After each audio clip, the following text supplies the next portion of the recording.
ஆதியாகமம் 5 ஏதேன் முதல் நோவாவிற்கு இடையிலான ஆதாமின் குடும்பத்தை பற்றி விவரிக்கிறது.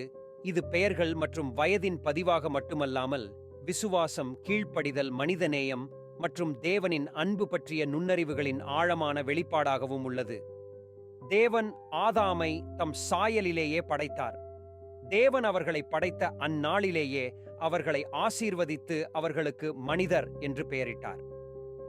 அக்காலத்தில் ஆதாமுக்கு ஆண் பிள்ளைகளும் பெண் பிள்ளைகளும் பிறந்தனர்.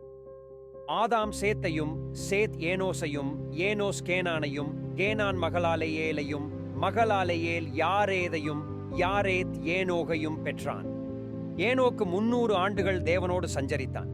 அவன் நாளெல்லாம் 365 ஆண்டுகள். ஒரு நாள் ஏனோக்கு காணாமற் போனான். தேவன் அவனை எடுத்துக்கொண்டார். மெத்தூசலா லாமேக்கை பெற்றான். லாமேக்கிற்கு ஒரு மகன் பிறந்தான். அவனுக்கு நோவா என்று பெயரிட்டான். அவன், கர்த்தர் சபித்த பூமியிலே நமக்கு உண்டான வேலையிலும் நம்முடைய கைகளின் பிரயாசத்திலும் இவன் நம்மை தேற்றுவான் என்று சொல்லி அவனுக்கு நோவா என்று பெயரிட்டான். நோவாவுக்கு 500 வயதான பின் அவனுக்கு சேம், காம், யாப்பேத் என்னும் ஆண் பிள்ளைகள் பிறந்தனர். இந்த குடும்ப வரலாற்றில் மனிதநேயம், நேரத்தின் மதிப்பு மற்றும் வாழ்வதன் முக்கியத்துவத்தை தலைமுறையாக நமக்கு எதிரொலிக்கும் வகையில் உள்ளது. மேலும் வாழ்க்கை என்பது வெறும் நாட்களின் வரிசை அல்ல, விசுவாசம், நம்பிக்கை மற்றும் தேவ அன்பின் கதைகளை நெசவு செய்வதற்கான ஒரு வாய்ப்பாகும். இந்த அதிகாரத்தில் நோவா என்னும் நீதிமானை குறித்தே முடிவடைந்துள்ளது. கர்த்தருக்கு விருப்பமான வழியில் நடப்பவனாக நோவா இருந்தான்.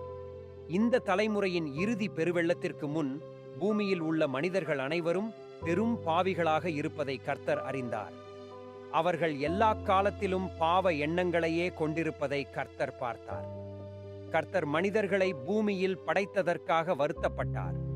அதன் பின் கர்த்தர் மனிதர்களின் வயதை 120 வருஷமாக குறைத்தார்.